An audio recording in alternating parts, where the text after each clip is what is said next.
السيمانة الماضية شهدت حدث تاريخي بين المغرب وسوريا الجديدة. السفارة السورية في المغرب عاودت حلات الأبواب ديالها بعد قطيعة دامت أكثر من 14 عام.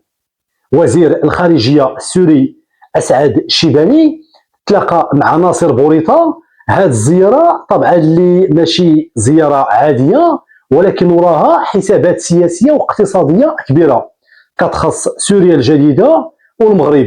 اجيو نفكو هاد اللعبة السياسية والاقتصادية والدبلوماسية ونشوفوا اش وقع في كواليس. أول حاجة خاصنا نفهموها هي التوقيت. أسعد شيباني صرح بأن أول اتصال بين المغرب وسوريا كان بعد التحرير ب20 يوم فقط.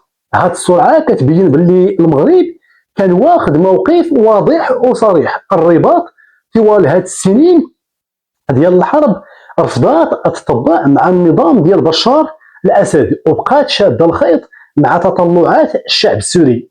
اليوم مع الإدارة الانتقالية الجديدة برئاسة أحمد الشرع، المغرب لقى شريك كيتشاطر معاه نفس الرؤية، ومن الفوق سوريا الجديدة بينات على وضوح في الموقف ديالها تجاه القضية الوطنية ديال الصحراء، وبينات على الدعم ديالها التام للحكم الذاتي في الصحراء المغربية.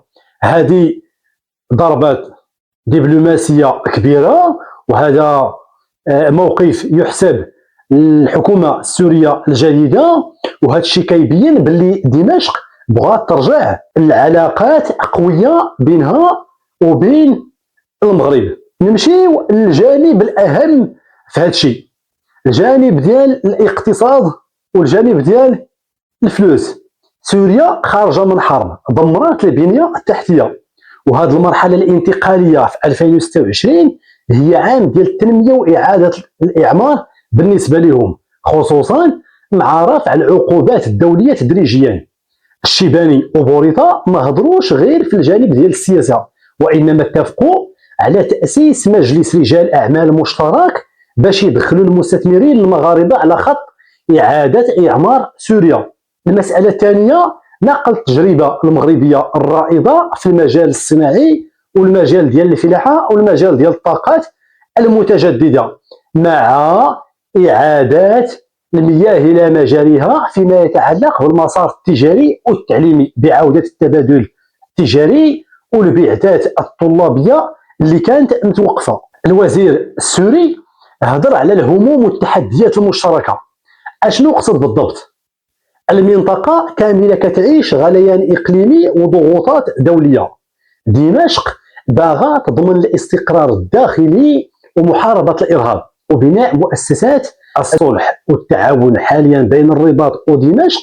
طبعا غادي يكون هو السلوك المفتاح باش يبنيو محور قائم على احترام سيادات الدول، ومحور غادي ينهض باقتصاد البلدين. خلاصة القول، هذه الزيارة التاريخية وافتتاح السفارة ماشي مجرد بروتوكول، وإنما هذه صفحة جديدة كتكتب في العلاقات السياسية والدبلوماسية بين المغرب ودولة سوريا. سوريا باغي ترجع للساحة الدولية، والمغرب كيمد يد المساعدة لبناء دولة ديمقراطية ومستقرة.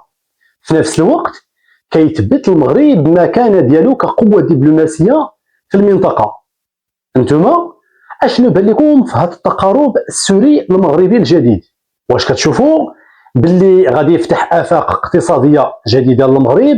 خليو لينا الآراء ديالكم في لي كومونتير، وما تنساوش ديروا لايك وتبارطاجيو الفيديو. نلتقي في موضوع آخر ومع تحليل جديد إن شاء الله.